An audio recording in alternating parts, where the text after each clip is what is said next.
States' rights is a phrase increasingly heard in state legislatures this year. For legislators in a handful of states, it's an effort to push back against a federal government they believe is overstepping its authority. Oklahoma is one of the most active states, with dozens of proposals aimed at limiting the influence of federal law. Tell the people who work in this building who exactly it is they work for. Loud, boisterous protests that have sprung up across the nation, including Oklahoma's state capital, typify the resistance to what is seen as an encroaching federal government. At the heart of the argument is the question of whether states can refuse to follow laws passed by Congress and signed by the president. To a growing number of state legislators in Oklahoma, the answer is yes. Lawmakers base much of their argument on the Constitution's 10th Amendment, which states the powers not delegated to the United States by the Constitution, nor prohibited by it to the states, are reserved to the states respectively or to the people. Oklahoma lawmakers are considering several measures this session that seek to nullify federal laws they believe have gone too far.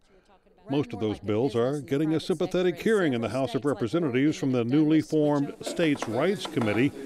Representative Lewis Moore is the committee chairman.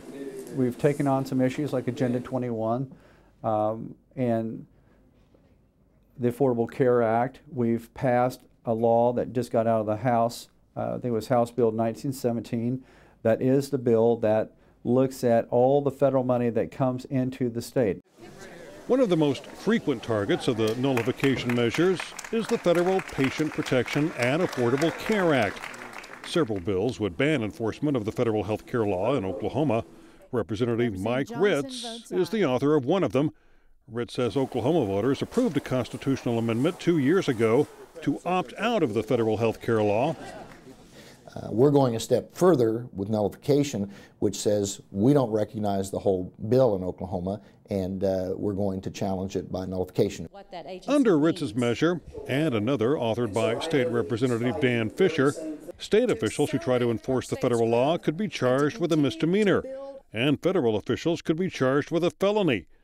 Oklahoma City University law professor Andrew Spiropoulos calls that a bad idea. If the Health Care Act is constitutional, the Supremacy Clause of the Constitution says federal law is supreme. It doesn't even matter what your state's constitution says. You have to obey the federal law. And what you're doing is you're putting those state officials in a very difficult position where they have to disobey either the federal law or the state law. The Supremacy Clause, found in Article 6 of the U.S. Constitution, states this Constitution and the laws of the United States which shall be made in pursuance thereof, and all treaties made, or which shall be made, under the authority of the United States, shall be the supreme law of the land, and the judges in every state shall be bound thereby, anything in the Constitution or laws of any state to the contrary notwithstanding. Ritz doesn't argue with the wording of the Supremacy Clause, but does believe it's been misinterpreted. In Article 6 of the Constitution, it says it has to be pursuant to the enumerated powers. If it's not in there about health care, you cannot tax an unconstitutional law. But Spiropoulos argues that Article 1 of the U.S. Constitution gives Congress the power to make all laws that are necessary and proper to carry out a legitimate exercise of federal authority. If the action of the federal government, whether it be Congress or the president, is constitutional, every state law, including the state constitution, must recede before the federal law. Any legitimate federal law, even a federal regulation, trumps any state law. There's no doubt about that. That's why the nullification argument in principle is incorrect. Still, the nullification movement is gaining traction among conservative lawmakers. The 10th Amendment Center, which advocates for states' rights issues, says Oklahoma is one of 9 states considering legislation to nullify health care reform. Critics of the nullification movement call the effort misguided.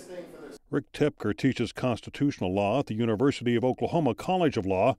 Tepker says the arguments for nullification date back to the pre-Civil War era, when South Carolina U.S. Senator John C. Calhoun claimed states had the right to ignore federal laws they believed were unconstitutional.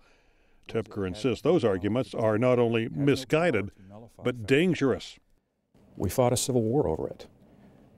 To resurrect these arguments today is to go back to a divisive, discredited, damaging policy that cost the country 600,000 dead.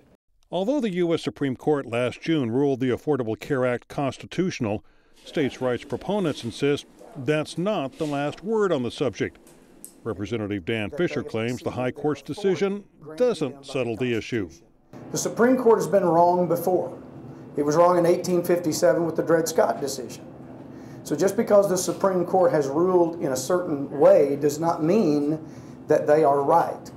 Tepker agrees the High Court has made mistakes. But in this country, recourse is to the ballot box. They make arguments, they elect presidents, they appoint different justices who occasionally review their decisions. Tepker says fears that the health care law is an example of a federal government run amok are overblown. This is not an unusual exercise of federal legislative authority.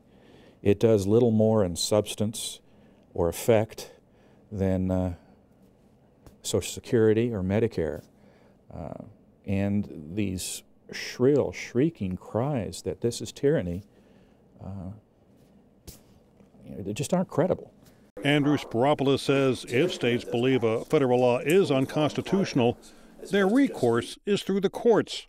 If what the federal government's doing is unconstitutional, then that's a different story. Then the courts can strike down what the federal government's going to do. States can, as they have done with the Affordable Care Act. Our Attorney General has participated in lots of this litigation. You want to sue in court to see if and challenge what the federal government's doing, you can do that. 2 years ago, Attorney General Scott Pruitt and attorneys general in 27 other states sued to stop implementation of the federal health care law.